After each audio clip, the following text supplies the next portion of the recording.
बिस्मिल्लाहिर्रहमानिर्रहीम, अस्सलाम वालेकुम। क्या हाल है आपके? सब ठीक ठाक हैं? पुरानी न्यूज़ देख रहा था, कुछ दोस्तों ने मुझसे शेयर किए हुए थे।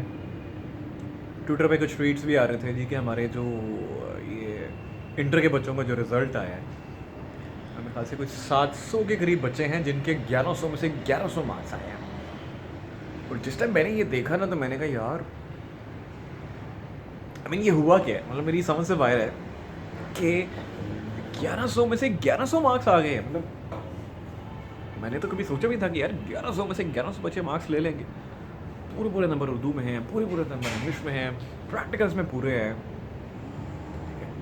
और फिर जब इन बेचारे बच्चों के मैंने कुछ प्रीवियसली ट्वीट्स देखे, तो ये वो बच्चे थे जो कह रहे थे कि हमारे एग्ज़ाम हमने नहीं देने, हमारी तैयारी नहीं है। वकार ज़का भाई, please please please exams cancel करें, शफ़क़त चीमा साहब एग्ज़ाम बंद करें, ऐसे मत करें, हमारी तैयारी नहीं है। और पता नहीं इन्होंने रातों रात ऐसी कौन सी तैयारी की है कि भाई 1100 में से 1100 मार्क्स मांग ली। मतलब मेरी समझ से बाहर है।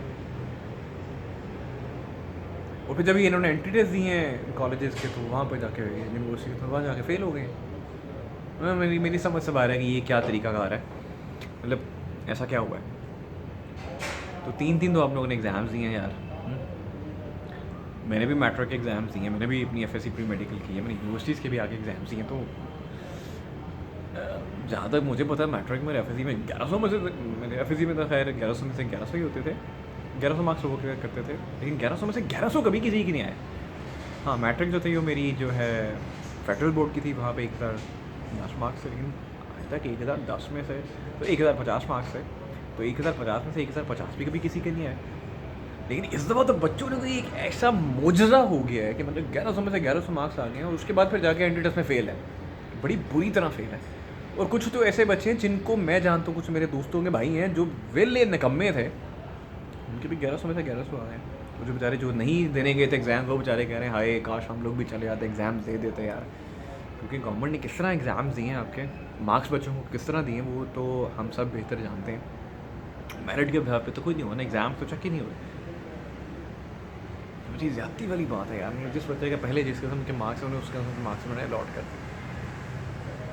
बेसिकली तो आपने अपने फ्यूचर को तबाह कर दिया ना, अपनी जो आने वाली नस्ल है उसको तबाह कर दिया। आपको पता है इन बच्चों की गर्दन में सरिया ऐसे है, अब इनके माँ बाप इन्हें कह के देखें कि बेटा पढ़ाई कर लो, तो ये कह रहे हैं बाबा हमने 1100 में से 1100 मार्क्स लिए, छोटी बात है। आप हमें कह रहे हैं जो कभी बच्चा पढ़ता ही नहीं था, वेला फिरता था, यूनिवर्सिटी में जाके कोरोना जैसे 4 पे 4 मारता रहा।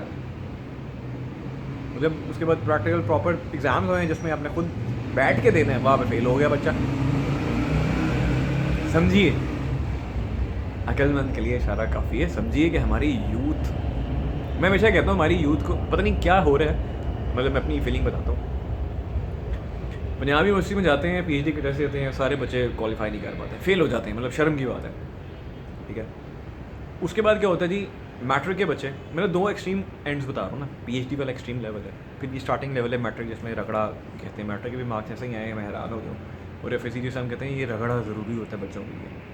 तो यहाँ पे बच्चे 1100 में जैसे 1100 मार्क्स लेते हैं, लेकिन आगे कॉलेजेस के यूनिवर्सिटी के टेस्ट में फेल हो जाते हैं। और ये बच्चे कहते हैं जी एग्जाम्स वाले हमारी तैयारी नहीं है, प्लीज़ हमें तैयारी ना लें, हम पेपर ना लें, हम फेल हो जाएंगे। लेकिन रातों रात कोई ऐसा चमत्कार होता है कि बच्चे जो है ना टॉप कर जाते हैं। और 1 2 3 बच्चे नहीं, 700 बच्चा टॉप कर जाता है यार, पूरे मार्क्स ले जाता है। मतलब उर्दू में कभी पूरे नहीं आते थे यार, मतलब इतना भी कोई अच्छे बच्चे नहीं जी। 1.5 या 2 घंटे या 3 घंटे का पेपर होता है, तो उसमें बड़ी साफ साफ लिखाई लिखी जा रही हो। उर्दू बी के पेपर में या उर्दू बी, अब तो फिर इकट्ठा ही हो गया उर्दू और उर्दू ए, उर्दू बी, इंग्लिश ए इंग्लिश भी इकट्ठा हो गया। तो इतना तो कोई अच्छा बच्चा नहीं जिसकी राइटिंग थ्रू आउट 2 ढाई घंटे बड़ी साफ़ सुथरी जा रही हो। जब अपने ऐसे लिखना होता है खुलासा लिखना तो गंदी राइटिंग हो जाती है। तो यहाँ पे तो कोई चक्कर ही नहीं है। मैं हैरान हूँ, मतलब हमारी यूथ के साथ क्या किया जा रहा है, थोड़ा समझ रहे हैं आप। मतलब वेला बनाया, मतलब डिग्री लेके वेला बनाया जा रहा है कि किसी काबिल नहीं रख रहे इन बच्चों को ना। इनके बच्चों को इनकी काबिलियत जो है वो, अब वाकई जो डिग्री है ना उसको बनाया जा रहा है कि degree is just a piece of paper. क्योंकि ये बच्चे जब कल को एंट्री टेस्ट में गए तो फेल हो गए, तो इनको दाखिला कहाँ मिलना है। जिस कॉलेज ने क्या कहा है, जिस गवर्नमेंट कॉलेज यूनिवर्सिटी ने, हमने अपना टेस्ट रख लिया है, हमने अपना टेस्ट रख लिया, क्योंकि 700 बच्चे तो 1100 मार्क्स ले गया। तो हम बच्चे को कहाँ घुसा लें भाई, स्कॉलरशिप पर घुसा लें, कैसे घुसा लें। टेस्ट में फिर बच्चे फेल हो गए, तो ऐसा होता क्या है कि आप लोग मैट्रिक के एग्जाम में, एफएससी के एग्जाम में 1100 में से 1100, 1050 से 1050 ले लेते हो, यूनिवर्सिटी के एंट्री टेस्ट में जाते हो तो वहाँ पे फेल हो जाते हो, इतनी बुरी तरह फेल होते हो। और जिन बच्चों को तो मैं जानता हूँ कि पढ़ते नहीं थे, मैं सोचता था क्या करेंगे, वो बच्चे 1100 में 1100 ले गए, या 2 नंबर कम उनके हैं, या 3 नंबर कम है। थोड़ा समझिए इस बात को कि हमारी यूथ कहाँ जा रही है, कहाँ लाया जा रहा है, हमारे मुल्क के साथ क्या हो रहा है। हमेशा कहते हैं कि अगर किसी मुल्क को तबाह करना ना, तो उस मुल्क की जो नई नस्ल है ना, आने वाली नस्ल, उनके दिमागों में फतूर डाल दो। हमारे मुल्क की जो यूथ है ना, इनके दिमागों में फतूर डाल दिया गया। और फतूर क्या डाला है कि यार एजुकेशन मैटर नहीं करती, स्किल है। पहले हमारे मोटिवेशनल स्पीकर्स, बड़े बड़े फ्रीलांसर्स ये कह के लोगों के दिमाग में घुसा दिए भूसा, degree is just a piece of paper, रद्दी का कागज़ है, फ़र्क नहीं पड़ता, तुम्हें नौकरी तुम्हारे स्किल और एक्सपीरियंस के बिहाफ पे मिलेगी। तो बच्चे पहले ही नहीं पढ़ते। बाकी गवर्नमेंट ने, या हमारी एजुकेशन मिनिस्टर जो भी हैं, एजुकेशन जो हमारा क्राइटेरिया, मुझे नहीं पता उन्होंने किस तरह इनको एग्ज़ाम्स में मार्क्स दिए हैं, लेकिन ये हर बंदे को, मेरे अलावा शायद मुझ समेत हर बंदे को पता है कि किस तरह मार्क्स दिए। जो समझ आ रहा है उनको पता नहीं, और बच्चे भी जानते हैं कि उनके कितने मार्क्स नहीं आने थे। हर बच्चे को पता होता है कि कितने मार्क्स आने हैं। मैंने मैट्रिक के एग्जाम दिए थे, एफएससी के लिए था, मुझे पता था कितने मार्क्स आने, जितने थे उतने ही आए हैं। हाँ, ऊपर नीचे 1-2% ऊपर नीचे कर सकता हूँ, लेकिन 50-50% ऊपर नीचे नहीं कर सकता। चलो नीचे हो जाएगा, ऊपर नहीं होगा, ठीक है। तो ये देखिए यूथ कहाँ जा रही है। अब उनके पास डिग्री भी है, लेकिन एडमिशन नहीं मिल सकते। और मज़े की बात है, डिग्री में पूरे मार्क्स हैं, 100/100 मार्क्स हैं, लेकिन दाखिला नहीं कहीं मिल रहा। पहले तो ये होता था ना कि 30%, 40% वाले बच्चों को दाखिला नहीं मिलता था। वो भाई अब तो 100% वाले बच्चे को दाखिला नहीं मिल रहा। अल्लाह तबारक व तआला करम करते हैं, ठीक है। बट मैं हमेशा कहूँगा जी, दिल से पढ़िए। ये सोच के मत पढ़िए कि पढ़ाई करके आपको नौकरी मिलेगी। ये सोच के पढ़िए आप अपने पेरेंट्स को फील प्राउड कराएंगे, कोई वैल्यू एडिशन करेंगे, अपने आप को सीधे रास्ते पे लेकर चलेंगे। बस मैं कुछ कह नहीं सकता इस बारे में, मैं क्या कहूँ, क्योंकि मैं खुद हैरान हूँ, परेशान हूँ कि मैट्रिक एफएससी में क्या हो रहा है बच्चों का, पीएचडी में जाके क्या हो रहा है। फिर यही मैट्रिक एफएससी वाले बच्चे जो है आगे यूनिवर्सिटी के या कॉलेज के टेस्ट नहीं क्लियर कर पाते, पूरी तरह फेल हो रहे हैं। और बहुत से बच्चे तो ऐसे जिनको मैं जानता हूँ यार, वो इतने मार्क्स नहीं ले सकते। तो मैं कहता था यार पास ही कैसे हो जाएंगे, वो इतने मार्क्स ले रहे हैं। समझ जाइए, ठीक है। और अपने बच्चों पे फोकस कीजिए। और बच्चों से भी रिक्वेस्ट है कि अगर आप लोग कितने मार्क्स आएंगे तो खुदा अपनी गर्दनों में सरिया मत लाओ। ये तुम्हारी मेहनत पे तो मार्क्स मिले ही नहीं है, ये मेरिट पे तो मार्क्स ही नहीं थे। हम बात करते हैं ना मेरिट मेरिट मेरिट, सच्ची में यार ये मुझे तो आज तक समझ ही नहीं आ रहा ये 3 साल के अंदर क्या मेरिट है। मैं किसी भी गवर्नमेंट का सपोर्टर नहीं हूँ, लेकिन शायद ये कहता हूँ कि पिछली जितनी भी गवर्नमेंट गुजरी है शायद मेरिट पे कुछ होता था। अब तो चक्कर ही नहीं है। अब तो यूनिवर्सिटीज़ के बुरे हाल हैं, टीचर्स के बुरे हाल हैं। खासकर अगर हम सरकारी यूनिवर्सिटी का नाम ले लें, ओहो हो, वहाँ तो आप सोच भी नहीं सकते क्या हो रहा है। खुली करप्शन हो रही है, सबको पता है, लेकिन रोकने वाला कोई नहीं है। मेरिट से है ही नहीं, ख़त्म हो गया मेरिट का चक्कर। बस अल्लाह तबारक व तआला हमें अपने हिफ्ज़-ए-ईमान में रखे। बस यही कहूँगा, अपना ख्याल रखिए और खुद यार अपने साथ लॉयल हो जाइए। आपने अपना मुस्तकबिल बनाना है, नौकरी के लिए ना पढ़िए, अपने आप कोई ना बेंचमार्क सेट कीजिए, ठीक है। ये देखिए कि आप पढ़ेंगे लिखेंगे, आप एक शऊर आएगा आपके अंदर, ठीक है। लोग आपको उस काबिल समझेंगे। मैं हूँ ना, MBA मार्केटिंग किया हुआ है, 4/4 बड़ी इज़्ज़त की बात है। आई नो, मैंने बड़ी इंटरव्यूज़ दिए हैं। मैं जब भी आता था ना यार, अगला बंदा CEO है, वो चाय ज़रूर पूछता था। वो ना भी पूछे फ़र्क नहीं पड़ता, लेकिन ये इज़्ज़त की बात होती है यार। खुश होता था, रिजल्ट खुशी से देखता था, रिजल्ट पूछता था। बेशक जॉब नहीं मिले वो बात की बात है, लेकिन आपको खुशी होती है यार कि अगले बंदे ने आपको अप्रिशिएट तो किया ना। वो तो रिज़ल्ट तो मिल ही जाएगा, अल्लाह तबारक व तआला ने वादा किया, लेकिन जब तक तुम एफर्ट नहीं करोगे तब तक नहीं मिलेगा। मिलना है, लेकिन एफर्ट तो तुमने खुद ही करनी है ना।